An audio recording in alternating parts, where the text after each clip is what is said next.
Happy Christmas, such as it is. It's going to be a slightly unusual episode 21, where the title of Have You Been a Good Boy will become apparent a little bit later on. I've normally got some sort of a reason as to why I've got these titles. So, hopefully everybody's trying to make the best of whatever situation you're in at the moment, and getting things ready for yourself for tomorrow, and etc, etc. But anyway, in terms of how things are going to be different this week, I'm going to jump straight into the Sisyphus complex solution process as normal, and I'm going to run through 3 departments, only one of which has any real substance of conversation around it, to be frank. And then I'm going to be finishing up with a little bit of a conversation around some subject matter that will become, I'll run into it later on, but some mildly amusing stuff anyway. And so that means I'll be leaving off FOWEFUN this week and getting ready to see what I'm going to do for the final one of the year next week. So just jump straight into it, and then maybe in that the episode might not be so long this time. Who cares? Right, so let's move into the first department from, again, BEIS. So I'm still continuing with the process. So we've got the Land Registration Rule Committee, which apparently doesn't seem to come with any cost to the taxpayer, though seen as the last report that they produced was published in 2017, it does kind of show that it's a fairly pointless committee. I don't really see that there's anything that these people do that couldn't be, and probably already is, part of the land registry in and of itself. So yeah, I mean the point of this particular department is a little bit lost on me, so I might as well just say, okay, as part of the policy suggestion, it's going to be a goner. And cheers, by the way. Whiskey and ginger ale again, and that is a Christmassy type of drink. And there'll be some relevance to that later on as well. So let's move into the next one. Moving along quite swiftly already. So this is the one that requires a little bit more of a conversation. I'm not going to go massively into detail on this one, and that because it does end up being one of these subject matters for wider economic policy. So this is the Low Pay Commission. Now, I know lots of people are going to be potentially upset with the core position that I would be looking towards at least having a wider conversation, and I'll put it that way. I mean, I'm not going to turn around and say absolutely outright I'm going to stick it in as far as the policy is concerned and have it there as discussion, and on the basis of that idea, but it's something that would require conversation. But anyway, the thing about this is I've gone and put up the information as to what they've been suggesting as to what the different bands of minimum wage and national living wage would be as of 2021, and a few other little graphs, because like I say, I mean, an awful lot of the information that's included in the report, which again links in description, it's stuff that tends to be researched specifically for this particular commission, but I think a lot of the details that they produce can be shifted over to things like the Office for National Statistics. You know, if you want to know what's happening with the economy, you want to know what's happening with people's salaries and things of that nature, then stick it in with the statistics. The problem I've got is the graph that shows the average wage growth by sector for the UK between 2008 and 2020, where you can see it's a little bit sort of all over the place, and down in particular around the 2008 mark, for the obvious reason of the crash that took place at that particular point in time. However, considering the influence of government to wages in the private sector, it's very telling that you can see what's happened to wage growth over the course of this year and what they've done to the private sector while maintaining, check the pink line for the private sector, that is continuing to go up. It's gone down just a tiny bit right at the end there, but essentially it is looking after that which is dependent on the private sector whilst essentially decimating the private sector. That's a level of influence that the government should never have on an economy, under no circumstances. And the fact that they have tried to protect that, well, not tried, but they have protected themselves. Again, I don't know how many more times we have to have these examples and that, but I mean, this is pure socialism and heading in the direction of where you're just going to run out of money. If you're destroying where money comes from and you're reliant on this modern monetary theory where you're just creating monopoly money, it's going to end in disaster. So, in terms of looking at things from, like I say, I mean, I have mentioned this previously in that, but the Austrian school of economics, and leaning towards a libertarian view, but without being overly libertarian in as much as I possibly can, because I do think that levels of governance are a requirement. But if you take the Austrian school of economics and you leave the market to its own devices, then essentially what you could see in a scenario whereby the government backed away from dictating any kind of wage-based policy, so abolishing all minimum wage, abolishing all national living wage, no discussion around that at all. That is not something that government should be involved with. That's going to have a couple of implications, some of which will repeat over time, and others which will be a matter of just balancing out. Now, in the initial phases, do I think that there would be a bit of a shock towards people's salaries, wages? Yes. Would certain people end up with a particular problem? Potentially. However, there's certain parts to letting the market determine the value of the employee. So when you've had this situation of the government getting involved and obviously purely looking after themselves and then causing all manner of issue in the private sector around stuff like this, you're essentially making yourself less competitive in comparison to other markets. That's what I mean. These are like the wider economic arguments. Like I say, I mean, there's an awful lot more to this and that would go into the latter stage of the economic policies, but just giving you a brief understanding.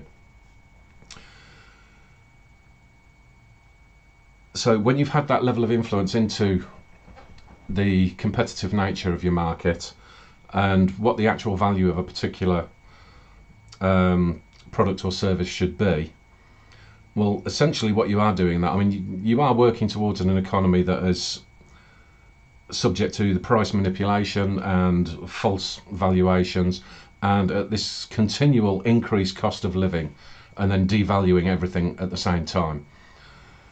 And a great many things around this are based around us being scared of the word deflation. Now, deflation is something that it doesn't necessarily mean that you're looking towards some sort of long-term economic impact. It could be something that happens on the short term. Does that have implications towards the levels of employment? Yes, to some degree. You can't really escape that. But in the types of economic policies that people have been, or that successive governments have been following up till now, you've ended up with this cycle of once roughly every 10 years, and that you end up with a big economic hit anyway. So how often a deflationary market would be the result of letting the market evolve on its own merits, we don't really know what kind of regularity you might see those kinds of market corrections. So would it be a good thing or a bad thing? Is it something that is open towards a level of experimentation or anything like that? I mean, potentially. I mean, I'd probably have to look a little bit more into the history of this type of thing as well, because there will have been times when you could essentially say that there has been the private market and that, and it's been less subject to government intervention, and potentially in other countries as well. So I'm kind of leave that to one side for the time being, that when it comes down to having the wider discussion around economic policies. But on the face of it, it does seem at this stage that the influence of government into this area of the private sector is having an entirely negative effect. So the other part to it is then the concerns around whether this is going to then leave the marketplace open to scrupulous employers. Well, essentially, tell me something different to what you've got now. I mean, effectively, there are scrupulous employers now. There are employers out there that don't abide by the minimum wage now.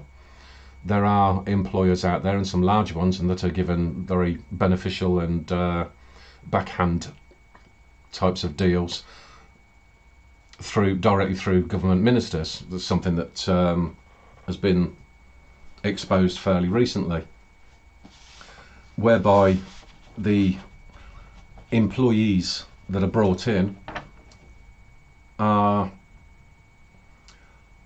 less than well treated, should we say. You can talk about companies like Serco and this type of scenario. So, I mean, there are unscrupulous people out there already. So it kind of then boils down to this evolving from the virtue signal to the responsibility and acting in accordance to the kind of values that you actually want to see taken forward. So, for example, when you have these people out there that are claiming to be very much of a socialist perspective and thinking that everybody should all be equal and everything should all be lovely, you know, and everybody's living their dream and all this sort of nonsense, which, you know, completely devoid of reality. They're perfectly happy to go out and buy themselves the next or the latest iPhone, which has just been made by some child slave labour in China, or some Uyghur Muslims that have been imprisoned in China.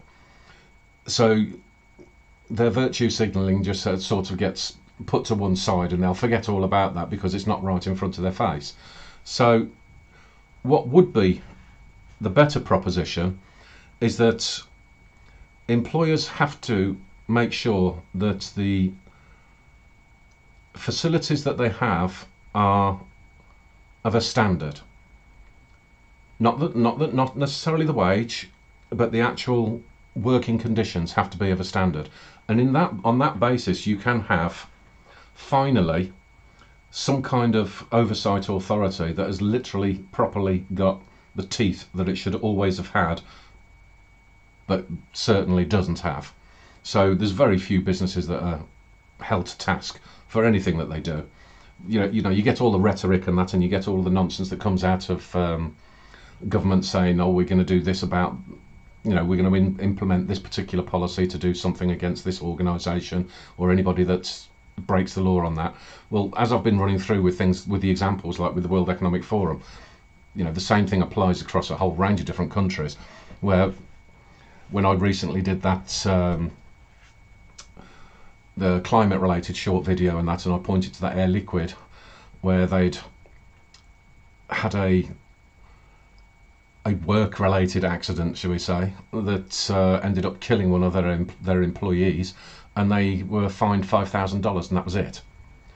Well, in those kinds of scenarios where somebody has been literally, if there is a company that is literally putting workers in real dangerous conditions, obviously you have to think about, what type of work it actually is.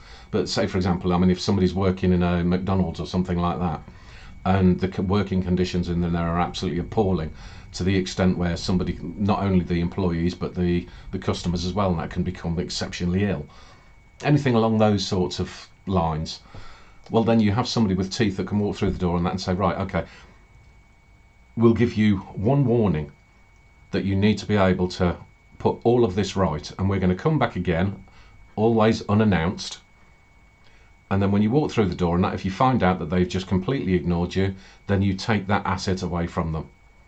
The business owner is then, they're struck off, they're not allowed to operate another business again for a given period of time, but that particular business is taken away from them. And then the government can turn around and say, right, the employees then, you don't lose your jobs, you're still employed there, now it's going to go out onto the open market and we will sell this business.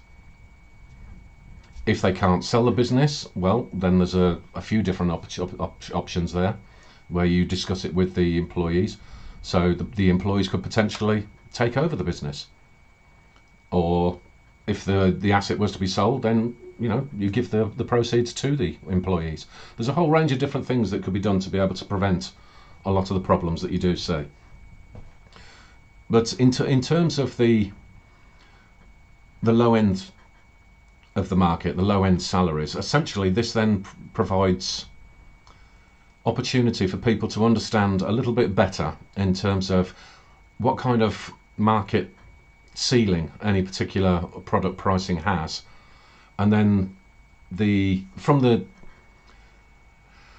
filing that any company has to do, you have some understanding as to what their margins are, what their cost of employment is, and what kind of profit margins are actually being taken from the ownership within reason. And you can get to understand as to what kind of actual productivity value the employees present. And then it's literally down to the employees themselves. Is that something is that a stepping stone that they're able to withstand, essentially? So for example, again, I don't want to put McDonald's down around this and that, but they are quite well known for, at least in the initial stages and that, of concentrating on youngsters, and they do a pretty good job. I'll give them the due. So youngsters need to be able to get into the working life and take that first step of some responsibility as being an employee. If the amount of money that they're earning is enough for them to be able to have a little bit of pride in what they're doing, then if they're living at home and all this sort of stuff, because this notion of people having these low-paying jobs and then thinking they're entitled to buy a house and go on a holiday twice a year and all this sort of stuff, it is a bit of a farce. So it's about that stepping stone of employment. So you have the lower paid jobs, which are based on people that are of the younger age, that are taking that stepping stone of being able to get that work experience and then move forward from there. You'll tend to find these types of businesses and that they have quite a high turnover of staff. But anybody that is of a mind to say, well, the time that I'm spending is worth more than what's on offer, the chances are then that you can turn around and say, well, no, I don't want to do that. My time is worth more than that. So that becomes your decision as well. So it becomes a case of the marketplace themselves, instead of people turning around and saying, I want to be able to buy that burger for 50p, for example, but then you'll wonder why somebody's only getting paid like £3 an hour. Well, you know, shut up, grow a brain, and understand that in order for you to have a lower price product, it's going to have a knock-on effect in the cost of employment as well. So people need to have a little bit more reality around that, and I think having this minimum wage taken out of the economy, out of the private sector. I mean, whether they do it in the public sector or not, like I say, I mean, yeah, I'd have issues with that as well. But it would find an equilibrium at a given point. And like I say, when it comes down to the ones that want to be scrupulous, they exist anyway. So to think that they don't is ludicrous. And any of these notions to imagine that absolutely everything is going to be wonderful across the board and you've come up with some great socialist plan where all of these problems won't exist anymore, that's bullshit as well. You have to understand human nature. And then you just make sure you've got something in place that if somebody is being truly abused, that authority, that oversight committee, oversight authority can then go through the door and say, right, you are literally doing something demonstrably wrong, and here is the punishment that you will be subject to. So you've got the carrot there of being able to say, well, you might be able to make your products more competitive now, but then you've got the stick to say, well, if you take the piss, you're going to get hit. Fairly straightforward. I know that a lot of people on the lower end of salaries and that will probably not be overly keen on that kind of initial scenario, but once a bit of time has gone by and people have understood where their responsibilities are and what their accountability is and all the rest of it, then it will start to level out, I think. That's the basic premise of the way that I'm looking at it at the moment. It is from this Austrian School of Economics, to my understanding of it, and you know, it's something that I would want to look at, because the way things are taking place at the moment with this level of government interference, they're clearly doing harm to the one and only sector that actually does raise the revenue. So we've got to be taking government out of this kind of influence. So that's my start point for conversations around things like the national minimum wage. And so again, this would mean that the 875 grand that is spent on this commission, don't need it. So into the final one. Again, this is another one of these ones where I'm at a bit of a loss as to what this is all about, and it also seems that, I mean, they also haven't even met, as far as I can find out, since about 2017. So why it's even listed is beyond me. I've put a 0 for the amount of money because it does seem that they haven't been meeting. If they did meet, based on the figures that you can see just above me there, it would be on the basis of how I described it last week, where people can come in on that particular day and you pay them for that particular day. So because they have 7 members within this this board, it comes at a cost of £375 a day.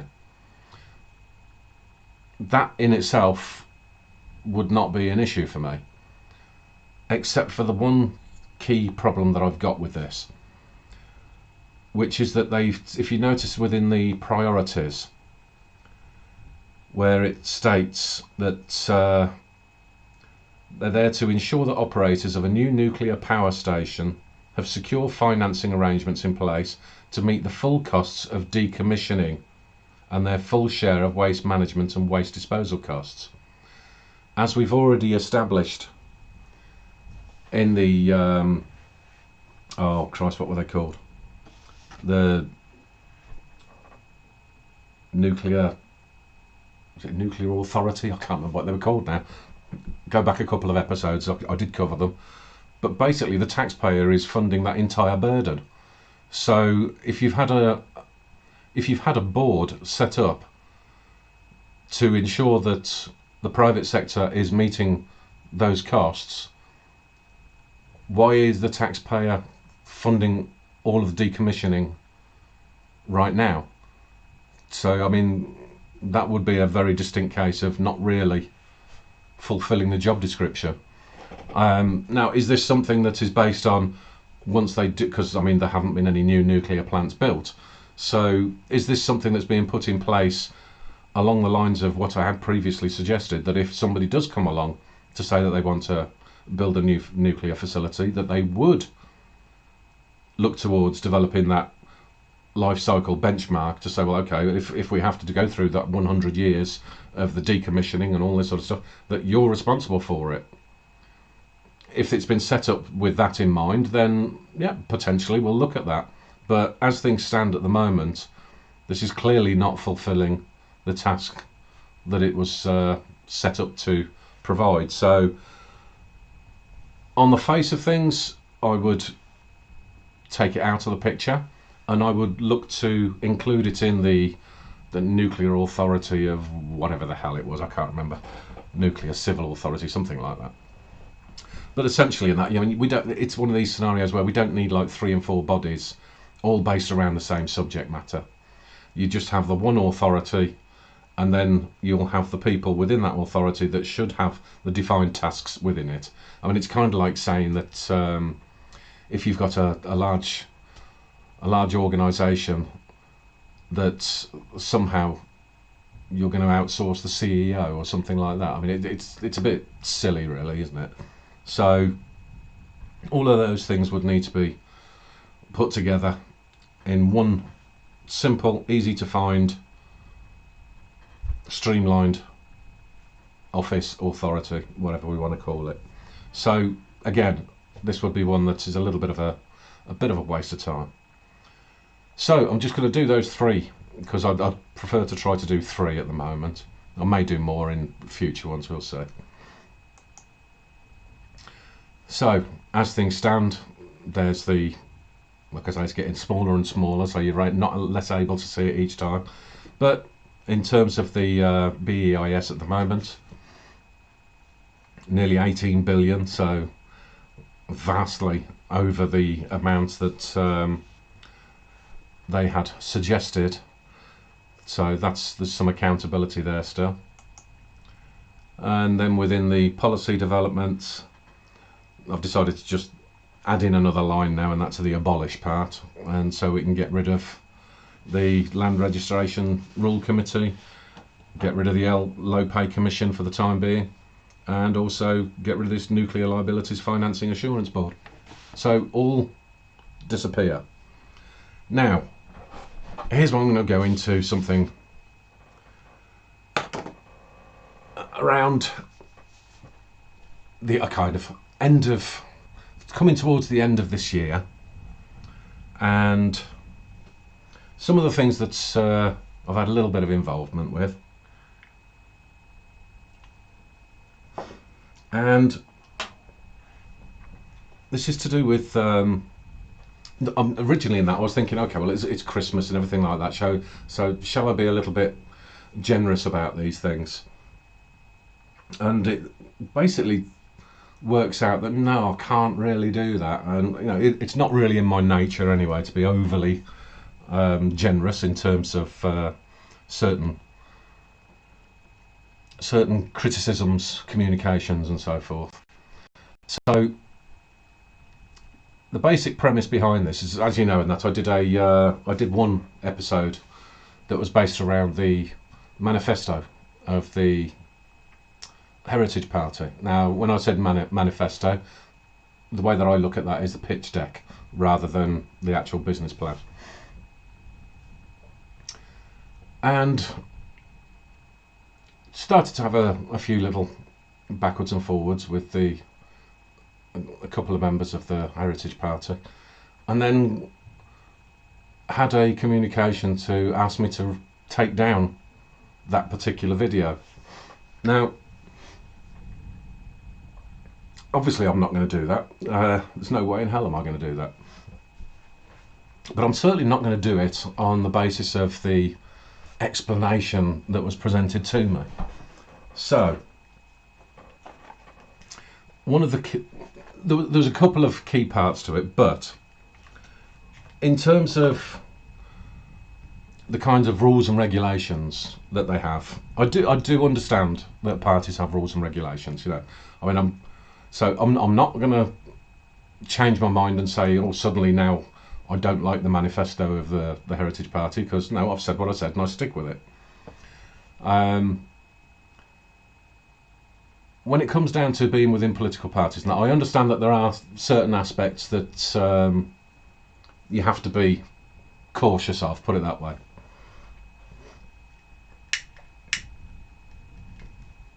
But there were some mentions as to what can and can't be said with or without permission. Now, that would put me in a rather sticky wicket insofar as doing this particular series of broadcasts, videos, whatever you want to call them. Because as I'm running through this process, and as I've made clear right from the start, this is not about setting up something and that to say that this is all about Paulism or anything like that. It is open for discussion. It is open to people having ideas. Obviously, there aren't that many people watching at the moment, and that's to put these ideas forward. But given time, this is not really something where I'm going to be seeking anybody's permission before I actually do the programs and point out the different things that I'm doing. So essentially, insofar as anybody thinking that I would be cautious about what I say around each of these departments and the ideas that I have around what I would do for each of these departments, I'm not really interested in being somebody that has to ask permission for that. I'm not doing it. I don't think that that's necessarily what they meant. It was a case of if I have the Heritage Party logo here, there and everywhere, and I then say these things, whether somebody's then associating what I'm saying with a policy of the Heritage Party. That's not what this is about. This is me running through this to be able to recreate the Hoskins wiring map. However, that like I say, that particular part of things, and that I can kind of understand it to a degree, but it's not something that I can agree to, because this is the process. This is what I'm doing. I'm not going to be asking permission. But then there was a couple of other points that were made that I found amusing. And this is why I've gone with the title of this week's episode of Have You Been a Good Boy? Because one of the things that they picked up on was the fact that I swear in that particular episode, and I swear in all of my episodes, as you know. And I thought that was quite amusing. There's a few things around this. I mean, I've got this slide here, and that's specifically because there are actually academic studies around swearing. But I've got a couple of other little bits of information around this, or perspectives, should we say, in terms of when somebody does swear. Now, there's different kinds of swearing, and they generally are dependent on where you actually stand in the social spectrum, shall we say.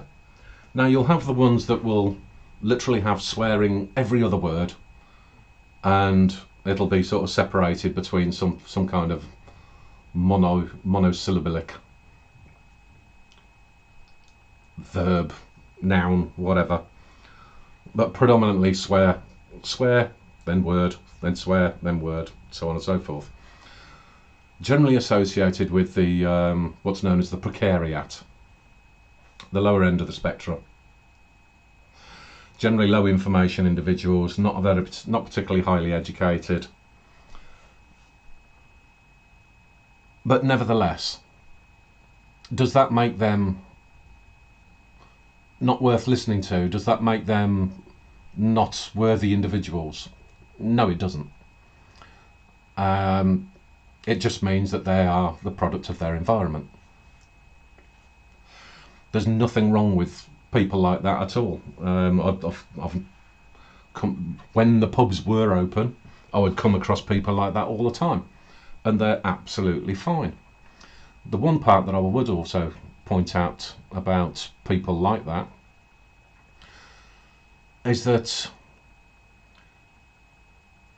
historically at least, an awful lot of the people from that end of society, they generally speaking would make up the larger part of the people that we relied on that had gone into the military forces. Hence you end up with terminology like swearing like a trooper. So when you've got people like that are the ones that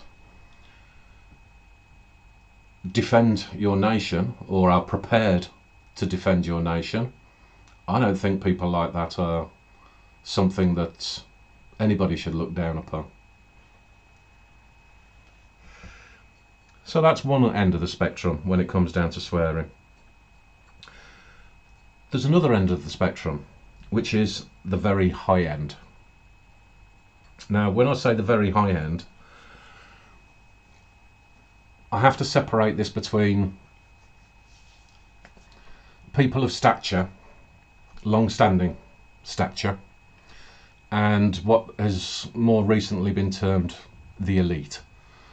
Because what people are starting to understand, or at least encapsulate within the term the elite, generally speaking, you're talking about people that are technocrats, the more recent nouveau riche, shall we say, the new tech billionaires, the ideologues, and the bureaucrats. That generally ends up being a part of the elite these days. What's being classed as that. Whereas the high-end individual, generally speaking, they don't tend to get involved in all of that sort of rubbish. And very few people know who they are. They're not really public figures, but they have a high standing in the places where it counts. Now, you'll have an image from a certain class of society, and that certain class of society generally tends to be the middle class and the upper middle class, who are, to all intents and purposes, working class with a superiority complex.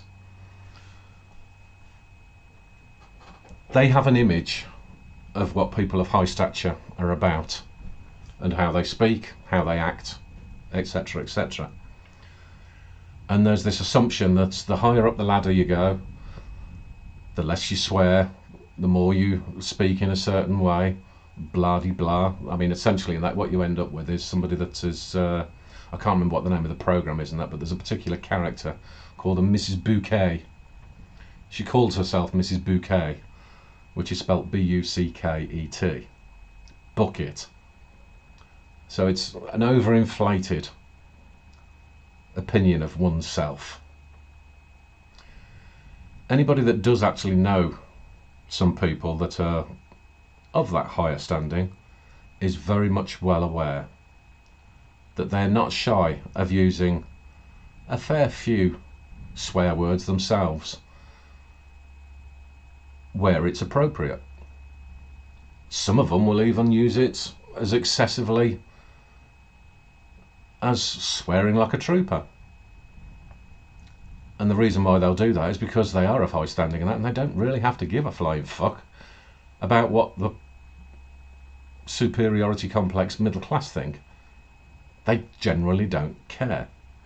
So this image around swearing or not swearing is it's an overblown sense of a working class individual that thinks that they're upper class or is pretending to be upper class and not having a clue about actual, just genuine class. So, not really interested in people trying to tell me about swearing. I'm also not really interested in one of the perspectives that would come around this that would give a little, a tiny modicum of excuse as to where that little criticism might come from. And this is all around what the mainstream media believe should or should not be said. Couldn't give a toss about the mainstream media either. I'm not really of a mind to pander to propagandists and general liars. The thing about it is that you have to be careful of the slippery slope. So, you know, well, don't use those words. Oh, but don't say that particular thing. Oh, well, then don't do this, and then don't do that, and you and then it's, here you go, here's the script, say that, don't deviate from it, and you end up with all of the bullshit that we've been getting, particularly over the last year or two. And it's this shift towards this crony socialism that's being rammed down everybody's throats recently, and pushing you towards their narrative. I'm not really interested in doing that either. So no, I won't fall down that slippery slope. I also had a little criticism around the fact that I drink alcohol whilst I'm doing this. Cheers. At 53 years old, I think I'm old enough to be able to drink. And again, I genuinely, I mean, if I was sat here absolutely rat-arsed, throwing things up against the wall and all that sort of stuff and that, then fair enough. You might think, yeah, that's probably, I mean, it'd probably make for a very amusing video. Probably get more views than I do now. But no, I'm not interested in it. You know, I'm not, oh Christ, what are they called? I'm not interested in the temperance movement. I'm not interested in the type of ideology that is then going to try to push towards prohibition or anything like that. I'm, like I say, I'm 53 years old. If I want to have a drink, I'll have a fucking drink, and then I'll swear with it. So no, not interested in being told about things like that either. But there was one more absolutely beautiful moment, which is related to that particular video. And if you want to go and check back and that, you'll have seen that I did my little Crocodile Dundee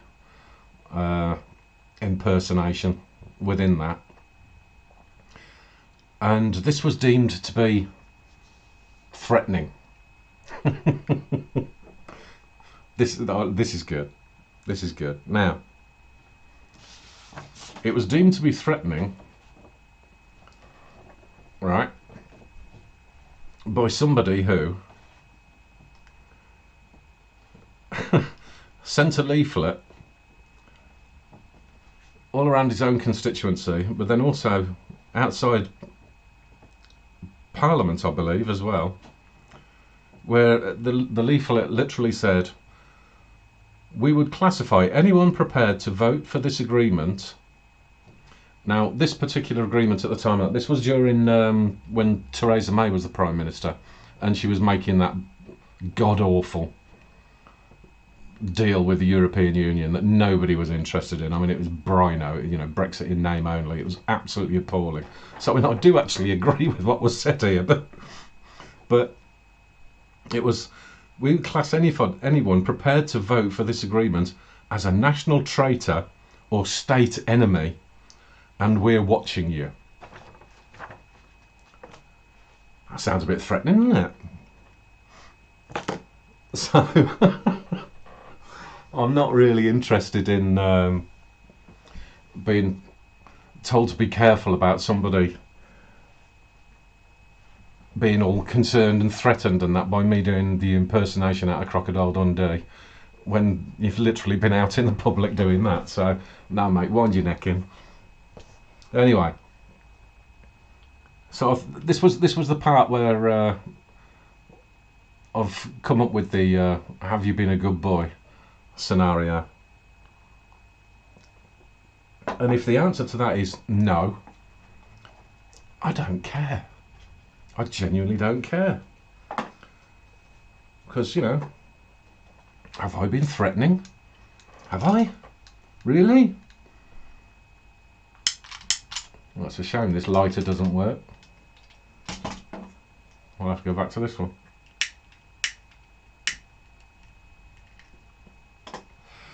So anyway, I thought that was a mildly amusing thing that has taken place, and I thought I'd give that description. And so from now on, no, I won't be putting the Heritage Party logo on there or anything like that, and I'm not really going to have anything to do with them anymore. What's the point? I like to be able to have my freedom of speech, and I'm determined to make sure that I run through this process, and I don't want somebody telling me that I can't say something. You know, this is part of my freedom of speech. Freedom of speech is a one of the wider subjects these days, and that where, in some instances, and that I mean, I've had to think about this quite a lot lately, and that as to whether I actually agree with freedom of speech or not.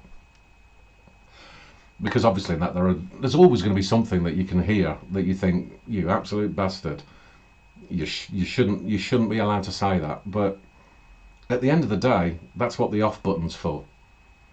That's what, don't watch it. I mean, it's like Owen Jones. He's a anybody abroad that doesn't know, and that he's a lefty that used to write for the Guardian.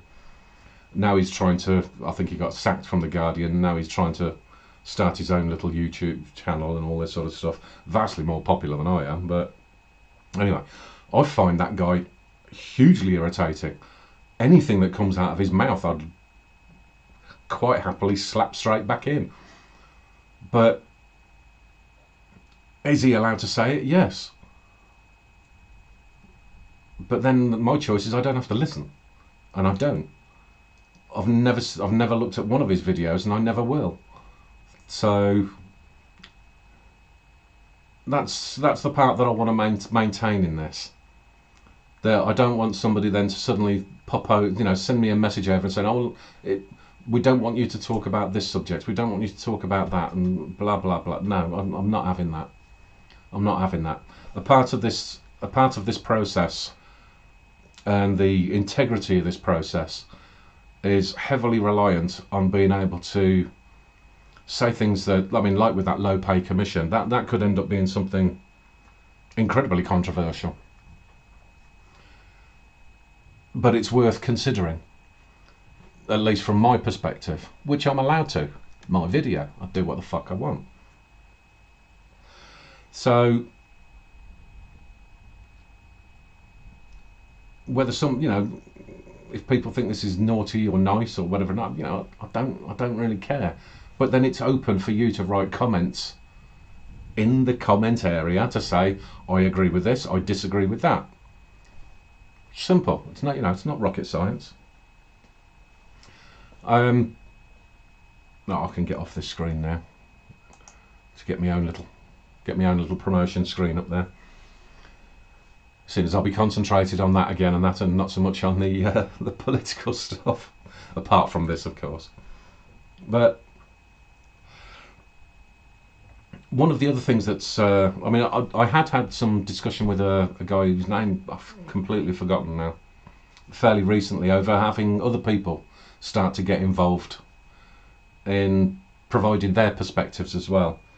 And most recently, I'll give a little bit of a shout out here, and that to a guy called Andy Rowlands, who's been in touch recently, largely because of that climate related video that I did, over the burden of proof.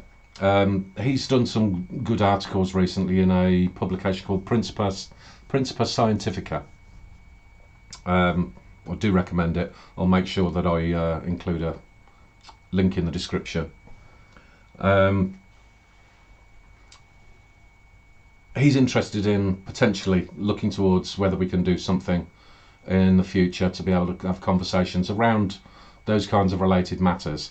But because at the moment I've got something like around about 28 episodes, looking forward about 28 more episodes before I come across departments that are specific to that subject matter again. Yeah, it might be a little while before we actually get something going there, but I'm certainly open to anybody that, as long as it's got some relevance to what it is that the subject matter is about, you know, in terms of whether it's the overall policies, whether it's specific departments that I'm looking into at any given time. I'm certainly open to people, you know, having a conversation, and I can record it, stick it in the videos. This doesn't, like I said, this has never been intended to be all about me whatsoever.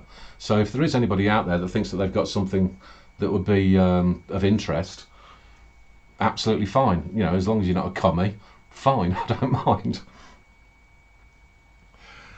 So yeah, it will be keeping that aspect of maintaining the freedom of speech, making sure that there are no restrictions around this. And like I say, I mean, as long as you're not a bloody lunatic, I don't mind having a conversation over these different areas. And like I said, I don't know everything. Yeah, sometimes. But that's essentially it, really. I think I can't remember. I don't think there's anything else. I've not got anything. Nah. Wanted to keep it fairly condensed so that I can put this out in time, because I know that most of the stuff out on YouTube and that over today and tomorrow is going to be few and far between. So it'll be a little bit of something new for you to waste a few minutes on. So I think that'll do for the moment. I will do another episode next week. I'm not really going to have any breaks from it. So for the time being, Christmas Day tomorrow, so hope you have a good one. Don't get too down. There's I've had a few people get in touch recently and that to talk about what they think the new year is going to bring, and I think we've got a few more months of total BS